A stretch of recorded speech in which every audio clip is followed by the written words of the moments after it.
है गाइस, आज फिर एक नए वीडियो क्लास में आपका स्वागत है। मैं हूं संजय प्रमाणिक और आप देख रहे हैं आपका अपना YouTube channel SDL centre, that means student development and learning centre.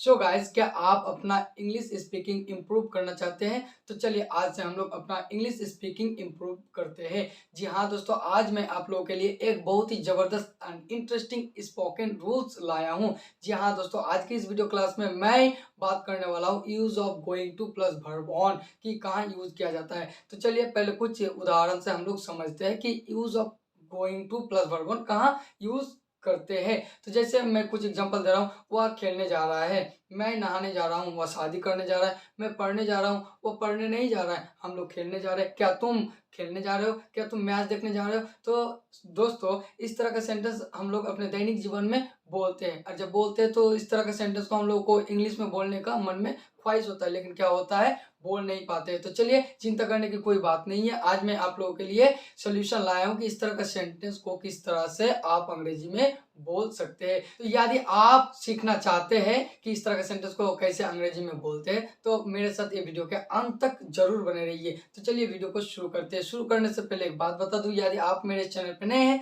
तो चैनल को सब्सक्राइब कर लीजिए और साथ में बेल आइकन को प्रेस करके नोटिफिकेशन को ऑन कर लीजिए, ताकि आने वाले हर एक लेटेस्ट वीडियो की जानकारी आपको सबसे पहले मिले। तो चलिए अब हम लोग वीडियो को शुरू करते हैं। सो गाइस, यहाँ सबसे पहले आपका लिखा है पहचान। ये पहचान को आप याद रखिएगा कि पहचान क्या होता है, मैं बता देता हूँ। यदि किसी भी हिंदी वाक्य के अंत में अगर ये लगा रहे, यानी कि ने जा रहा हूँ, ठीक है ना, ने जा रहा हूँ, ने जा रहे हैं, ने जा रही है आदि अगर आपको देखने को मिले, तो वहीं आप समझ लेना कि going two plus verb on का यूज करेंगे। तो चलिए अब हम लोग affirmative, negative, interrogative, WH sentences and W interrogative negative sentence किस तरह से बनते हैं अब हम लोग स्ट्रक्चर वाइज सीखते हैं। तो चलिए सबसे पहले यहाँ अफर्मेटिव स्ट्रक्चर दिया हुआ है, तो पहले सब्जेक्ट का यूज करेंगे, फिर एम इजर, फिर गोइंग टू, फिर वर्ब ऑन, फिर ऑब्जेक्ट। जैसे यहाँ देखिए वह खेलने जा रहा है, देखिए इसका लास्ट में ने जा रहा है ना।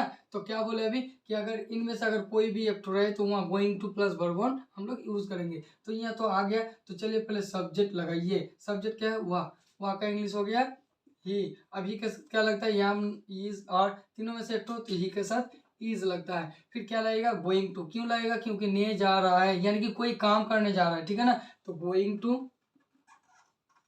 फिर क्या रहेगा, वर्ब ऑन। वर्ब क्या है, खेलना। तो खेलना का इंग्लिश क्या हो गया, प्ले, यानी कि he is going to play.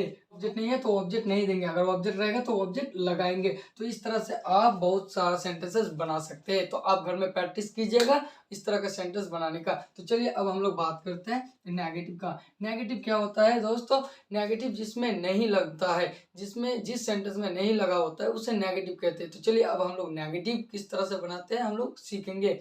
तो यहाँ देखिए पहले स्ट्रक्चर देखिए, स्ट्रक्चर को फॉलो कीजिएगा। देखिए ना, आप मैथ पढ़ते होंगे, तो मैथ पढ़ते हैं तो क्या फॉर्मूला होता है ना, सूत्र होता है, तो सूत्रों के हिसाब से मैथ बनता है। उसी तरह से यदि आप अंग्रेजी सीखना चाहते हैं तो ये स्ट्रक्चर आपको यहाँ पर डाल के रखना होगा, तभी आप अंग्रेजी और भी अच्छे से बेहतर से बोल पाएंगे। तो ये स्ट्रक्चर मेन होता है। तो ये नेगेटिव का स्ट्रक्चर है, यानी कि गोइंग टू का यूज में ये नेगेटिव का स्ट्रक्चर है, ये अफर्मेटिव का स्ट्रक्चर है। यानी कि अफर्मेटिव सेंटेंस इस स्ट्रक्चर से बनता है और नेगेटिव सेंटेंस इस स्ट्रक्चर से बनता है। तो चलिए पहले सब्जेक्ट, फिर एम इजर, तीनों में से एक, फिर नहीं लगेगा इसीलिए नॉट, फिर गोइंग टू, फिर वर्ब ऑन, फिर ऑब्जेक्ट। जैसे यहाँ एक एग्जांपल लिखा है, मैं पढ़ने नहीं जा रहा हूँ, देखिए यहाँ ने जा रहा हूँ आ गया, इनमें से कोई एक तो है ना, और देखिए उनमें से एक नहीं आ गया, यानी कि नेगेटिव, यानी गोइंग टू के यूज में नेगेटिव आ गया। तो कौन सा स्ट्रक्चर लगाएंगे, ऊपर वाला या नीचे वाला?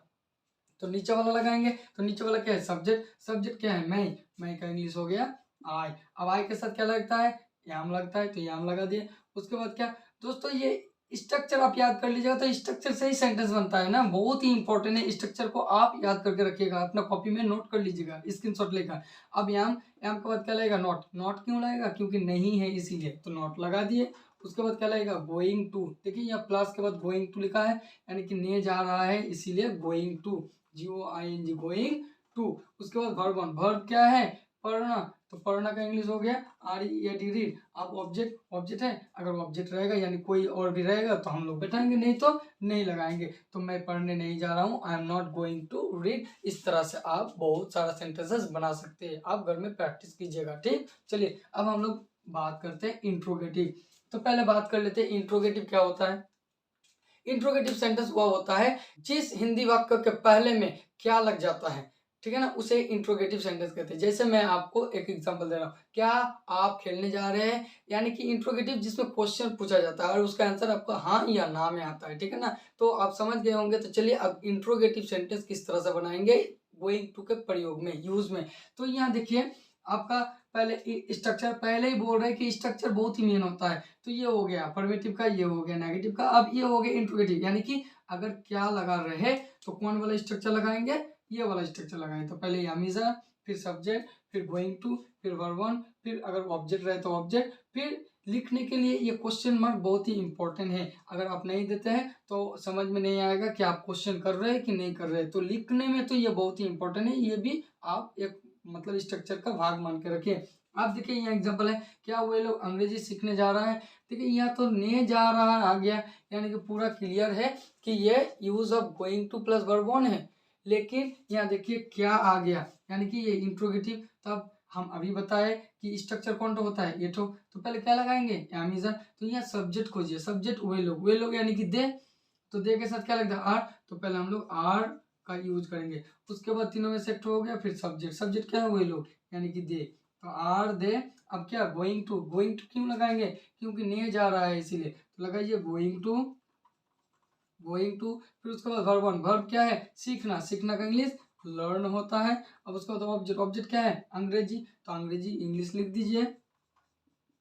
और उसके बाद क्या है क्वेश्चन मार्क, तो क्वेश्चन मार्क दे देना है लिखने के लिए। तो are they going to learn English, are they going to learn English, क्या वो लोग अंग्रेजी सीखने जा रहे हैं। तो इस तरह से आप बहुत सारा सेंटेंसेस बना सकते हो by the use of this structure. तो दोस्तों ये याद रखिए, ये एक स्क्रीनशॉट ले लीजिए, ये अफर्मेटिव सेंटेंस बनाने के लिए किया जाता है, ये नेगेटिव, ये इंट्रोगेटिव। जिस तरह से आप म्याद बनाते हैं उसी तरह से ये भी स्ट्रक्चर होता है इंग्लिश सीखने के लिए। तो इसका एक स्क्रीनशॉट ले लीजिए। और चलिए अब हम लोग पढ़ते हैं negative, interrogative and WH sentence.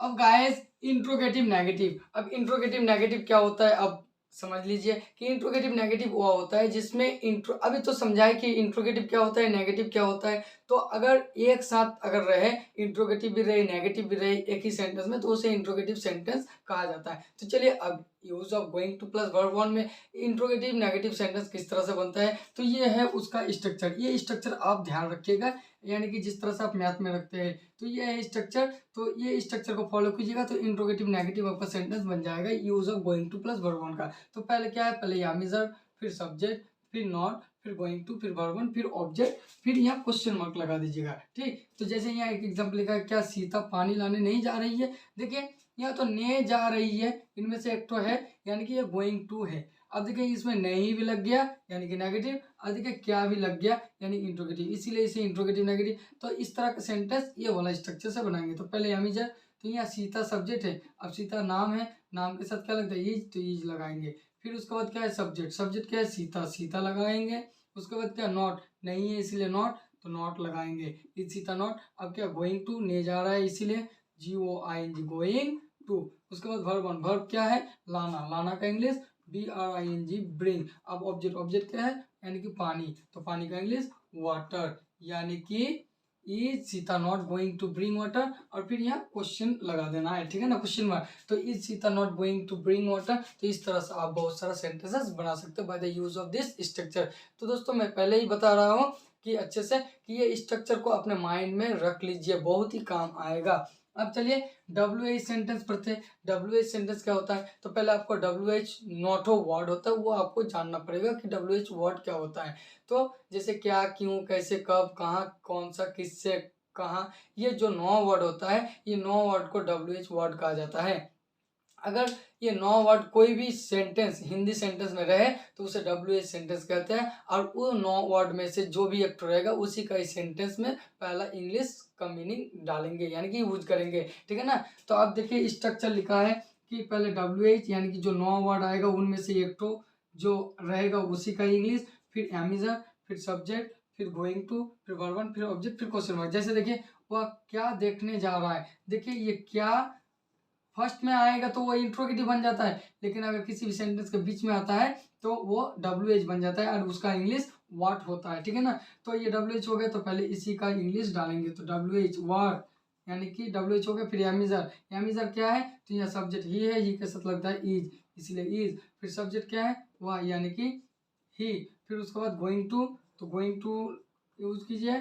फिर उसके बाद क्या, वर्ब क्या है, देखना, देखना का इंग्लिश लुक, यानी कि what is going to look, और क्या देखने जा रहा है, क्वेश्चन मार्क दे दीजिए। तो दोस्तों ये रहा आपका पूरा video class going two plus verb one का। इसका एक स्क्रीनशॉट ले लीजिए और घर में प्रैक्टिस कीजिए। सो गाइस बताइए कि ये वीडियो आपको कैसे लगा। अगर अच्छा लगा तो इस वीडियो को लाइक कीजिए और अपने दोस्तों के साथ शेयर कीजिए, और अभी तक मेरे इस चैनल को सब्सक्राइब नहीं किया तो जल्दी से कर लीजिए, ताकि ऐसे ही आने वाला हर एक लेटेस्ट और इंटरेस्टिंग वीडियो का जानकारी सबसे पहले आपको मिले। तो मिलते हैं नेक्स्ट वीडियो में, तब तक के लिए आप अपना ख्याल रखिए। Take care, bye.